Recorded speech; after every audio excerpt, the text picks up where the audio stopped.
ఈ వీడియో చూసే ముందు ఓం నమఃశివాయ అని కామెంట్ చేయండి. నెలసరి సమయంలో మహిళలను పూజ గదిలోకి రానివ్వరు. అలాగే ఆలయ ప్రవేశం ఉండదు.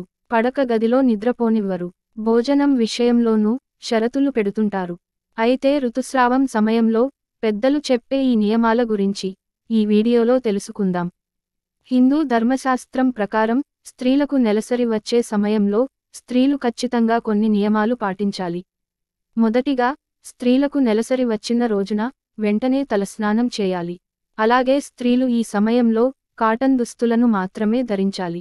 అలాగే మీ ఇంట్లో ఉన్న పూజగదిలో దేవుని పటాలు మనకి కనపడకుండా మూసివేయాలి. స్త్రీలకు నెలసరి వచ్చిన సమయంలో 1వ రోజున, 4వ రోజున మరియు 5వ రోజున ఖచ్చితంగా తలస్నానం చేయాలి. ఇలా తలస్నానం చేసేటప్పుడు నీటిలో కొంచెం పసుపు వేసుకుని స్నానం చేయాలి. ఇలా చేస్తే మీ జాతకరీత్యా ఉన్న దోషాలన్నీ తొలగిపోతాయి. కొంతమంది ఇంట్లో నిత్య దీపారాధన చేస్తూ ఉంటారు. అలాంటి ఇళ్లలో మైలు వచ్చినవారు కాకుండా ఇంటి పెద్ద పూజ గదిలో దీపం పెట్టవచ్చు.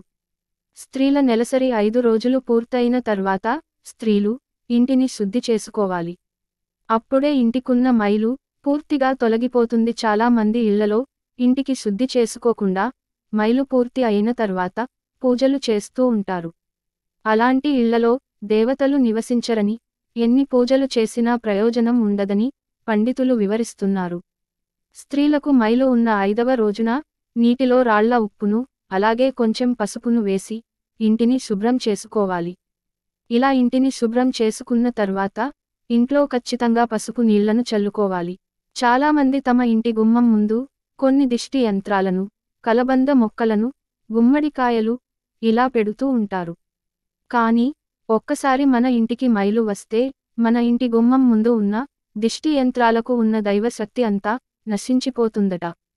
కాబట్టి మీ ఇంటి ముందు గనక ఇలాంటివి ఏమైనా దిష్టి యంత్రాలు కట్టుకుంటే మీ ఇంట్లో నెలసరి మైలు పూర్తయిన తర్వాత వాటిని తొలగించి కొత్తవి కట్టుకోవడం మంచిది. అప్పుడే వాటికి ఉన్న శక్తి రెట్టింపు అయ్యి మీ ఇంటి పైన చెడు దృష్టి పడకుండా మీ ఇంటిని కాపాడుతాయి. ఇలా ఇల్లంతా శుభ్రం చేసుకున్న తర్వాత పూజగదిని కూడా శుభ్రం చేసుకోవాలి. దేవుని పటాలను నీటితో తుడిచి పసుపు రాసి కుంకుమ బొట్లు పెట్టాలి. స్త్రీలు 5వ రోజున ఇంట్లో దీపం పెట్టుకోవచ్చు. అలాగే పీరియడ్స్ సమయంలో ఆలయ ప్రవేశం నిషేధం గురించి పురాణ గ్రంథాలలో చాలా విషయాలు చెప్పారు. వాటి గురించి ఇక్కడ తెలుసుకుందాం. నిజానికి పూర్వకాలంలో స్త్రీలకు ఋతుక్రమం వచ్చినప్పుడు శారీరకంగా అనారోగ్యంతో బాధపడేవారు.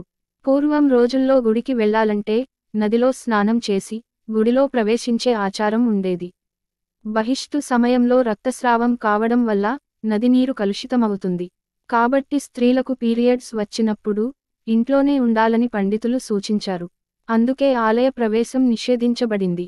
స్త్రీలకు పీరియడ్ ప్రారంభమైన 4వ రోజు తర్వాత మీరు తల స్నానం చేసి 5వ రోజున ఆలయంలోకి ప్రవేశించవచ్చని పండితులు అంటున్నారు. పీరియడ్స్ రక్తస్రావం 7 రోజులు ఉంటే కనుక 8వ రోజున ఆలయంలోకి ప్రవేశించవచ్చు. సాధారణంగా పీరియడ్స్ ముగిసిన 5వ రోజున ఆలయంలోకి ప్రవేశించవచ్చు. గ్రంథాల ప్రకారం పీరియడ్స్ ముగిసిన 5వ రోజు శుద్ధీకరణకు మంచిదని భావిస్తారు. కాబట్టి ఈ రోజున పూజలు మరియు ఆలయానికి వెళ్లడం మంచిదే అని పండితులు అంటున్నారు. పీరియడ్స్ సమయంలో స్త్రీలు నిల్చుని వంట చేయకూడదు. స్త్రీలు గర్భవతిగా ఉన్నప్పుడు పూజలు చేయకూడని చాలా మంది చెప్తూ ఉంటారు. అయితే ఈ విషయంలో ఒక్కొక్కరు ఒక్కో రకమైన సలహా ఇస్తారు. గర్భవతులు తేలికపాటి పూజా విధానాన్ని అవలంబించాలని, కొబ్బరికాయను మాత్రం కొట్టకూడదని శాస్త్రం చెబుతోంది. బహిష్టు సమయంలో స్త్రీల శరీరం చాలా బలహీనంగా ఉంటుందని, అందుకే ఇంటి నుంచి బయటకు వస్తే అనారోగ్యానికి గురవుతారని మరో నమ్మకం. శరీరం బలహీనంగా ఉన్నప్పుడు ఎక్కువ సానుకూల శక్తి ఉన్న ఆలయంలోకి ప్రవేశించకూడదని అంటారు.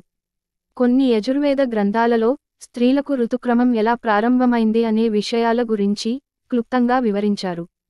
స్త్రీలకు ఉన్న శాపం వల్లనే ఆడవారికి నెలసరి వస్తుందని పురాణగాథ. పురాణాల్లో ఇంద్రదేవుని గురువు విశ్వరూపుడు. అయితే ఇంద్రదేవుడు కొన్ని యజ్ఞాలు చేసి దైవశక్తులను సంపాదించుకున్నాడు. ఇలా ఇంద్రుడు సంపాదించిన దైవశక్తులను ఇంద్రుడి గురువైన విశ్వరూప మహర్షి రాక్షసులకు ఇంద్రుని శక్తులను అప్పగించాడు. దీంతో ఇంద్రదేవునికి కోపం వచ్చి వజ్రాయుధంతో విశ్వరూపం మహర్షి శిరస్సును నరికేశాడు. ఇలా చేసిన వెంటనే ఆ మహర్షి శరీరం నుండి పక్షులు పుట్టి ఇంద్రదేవునికి శాపం విధించాయి. అప్పుడు ఇంద్రదేవుడు ఆ శాపం నుండి బయటపడటానికి ఆ దోషాలను 3 విభాగాలుగా చేశాడు. ఎవరైతే ఈ శాపాలను పుచ్చుకుంటారో వారికి కోరుకున్న వరాలను అందిస్తానని ఇంద్రదేవుడు చెప్తాడు. ఇలా చెప్పగానే మొదటిగా భూమాత ఒక శాపాన్ని పుచ్చుకుని ఇంద్రుడిని ఒక వరం అడుగుతుంది. ఆ వరం ఏమిటంటే, నా భూమిని ఎంత తవ్వినా మట్టి ఉండేలా వరం కావాలని ఇంద్రుడిని అడుగుతుంది. అప్పుడు ఇంద్రుడు సరే అని వరం ఇచ్చి తన శాపాన్ని భూదేవికి ఇచ్చాడు. తర్వాత రెండవ శాపాన్ని చెట్లు తీసుకుని దీని వరంగా నా చెట్టు కొమ్మలను ఎన్ని నరికేసినా నేను చనిపోకుండా మళ్ళీ కొమ్మలుగా ఉద్భవించేలా చేయి అని ఇంద్రదేవుడిని వరం అడుగుతాయి. తర్వాత మూడవ శాపాన్ని స్త్రీలు తీసుకుని దానికి ప్రతిఫలంగా ఒక వరం అడుగుతారు. ఆ వరం ఏమిటంటే, మాకు సంతాన సౌభాగ్యం వరించమని ఇంద్రుడిని వరం అడుగుతారు. కాబట్టి స్త్రీలు ఈ వరం పొందిన కారణంగా స్త్రీలకు ఋతుక్రమం వచ్చేలా ఇంద్రుడికి ఉన్న శాపం స్త్రీలకు ఇస్తాడు. అందుకే స్త్రీలు మైలో ఉన్న రోజుల్లో స్త్రీలు ఏ పని చేసినా దోషం అని పురాణ గాథ. కొందరికి నెలసరి సరిగ్గా ఒకే సమయానికి రాదు. అలాంటప్పుడు కంగారు పడకూడదు. ప్రతి నెలా సరిగ్గా వచ్చి ఒక నెల తేడా వచ్చినంత మాత్రాన ఏమీ కాదు. పని ఒత్తిడి కారణంగా ఇలా జరిగే అవకాశం ఉంటుంది. నెలసరి సమయంలో మహిళలకు చిరాగ్గా ఉంటుంది. ఆ సమయంలో వచ్చే కడుపు నొప్పి, అలసట చాలా ఎక్కువగా ఉంటాయి. కాబట్టి స్త్రీలు నెలసరి సమయంలో చక్కగా విశ్రాంతి తీసుకోవాలి. అలసట కలిగించే పనులు చేయకూడదు. నెలసరి సమయంలో స్త్రీలు ముఖ్యంగా వ్యాయామానికి దూరంగా ఉండాలి. ఈ వీడియో మీకు నచ్చితే లైక్ చేసి సబ్స్క్రైబ్ చేయండి.